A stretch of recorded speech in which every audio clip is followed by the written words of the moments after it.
today's the day.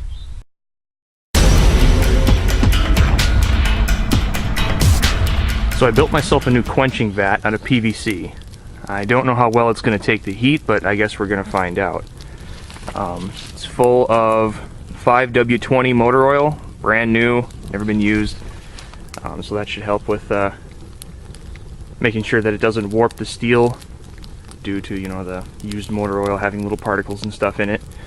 I also built an overflow valve right there so that when from the displacement, when you put the steel in there, and from the thermal expansion, that the oil usually just sort of bubbles over the top and runs all over the ground and is wasted.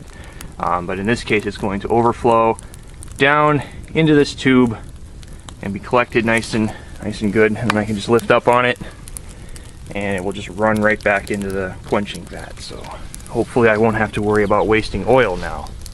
Slowly working our way up to critical temperature here. Got a little bit of wood on there to help stoke the fire. Should be about another 15 minutes. Okay, here we go. Weeks and weeks worth of work have come down to this.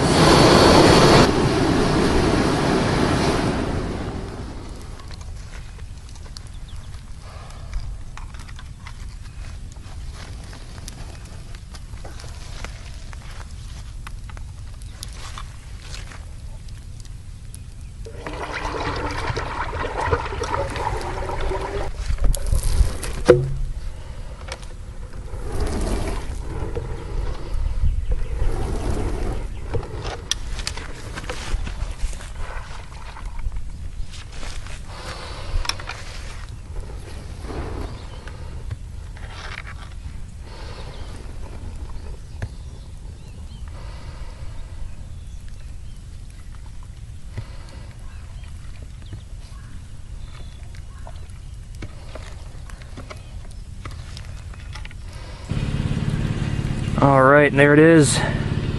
After the quenching's done, it's out of the fire, and now it needs to just cool down so I can get that coating off of it and see how it looks.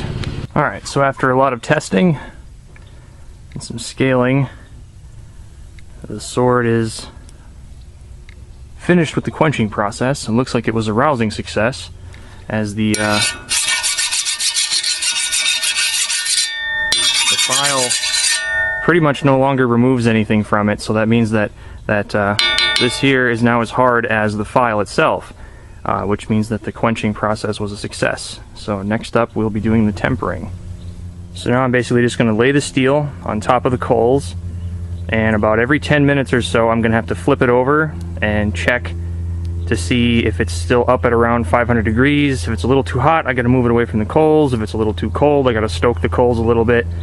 And I got to do this for about an hour to an hour and a half. Alright, so after the first 10 minutes, it's up a little bit hotter than it needs to be.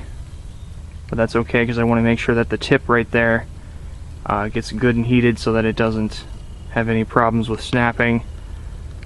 So I'm going to do the first flip and reset the timer. A couple flips later, and I've got it elevated up above the coals, just about right where I need it to be, so that it hits roughly 500 or a little over 500 degrees.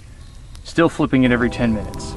Okay, and about 9 flips later, after about an hour, hour and a half, something like that, the coals are dying down and we are approaching the end of the tempering process. So she's just about ready. On a side note, it looks like the PVC was able to take the heat pretty well.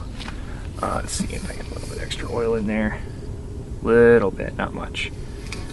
But the top got a little scorched there from the actual flames from the quenching process, but all in all, it didn't melt or warp or anything, so looks like this one's got a couple more uses in it. Alright, now for the last flip, what I'm going to do is I'm going to take it and I'm going to set it directly on the coals to get it up there pretty decent temperature, a little bit higher than it's been soaking for the past hour and a half. But I'm going to have one last chance to get any of the warping out of it when it reaches that final temperature for just a few minutes. Because once it finishes cooling down, it won't be able to be bent anymore without heating it. So if I had to heat it to get any more of the warping out of it, it would lose the temper that I've put in it and pretty much ruin this whole process. So this would be my last chance to make sure that it's perfectly straight, which is going to suck because right about there's a pretty decent bend from the process. So I'm going to have to get that out. I'm probably going to take it over there on my vise, or maybe work it a little bit on the anvil, but we'll see.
Okay, well, that's about as close as I'm gonna get it.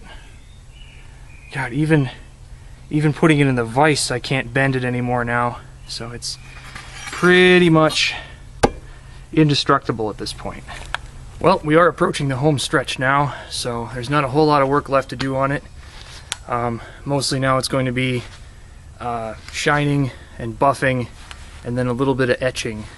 So now I have to take the piece of blackened metal and make it shiny. So that's going to be my task for next time.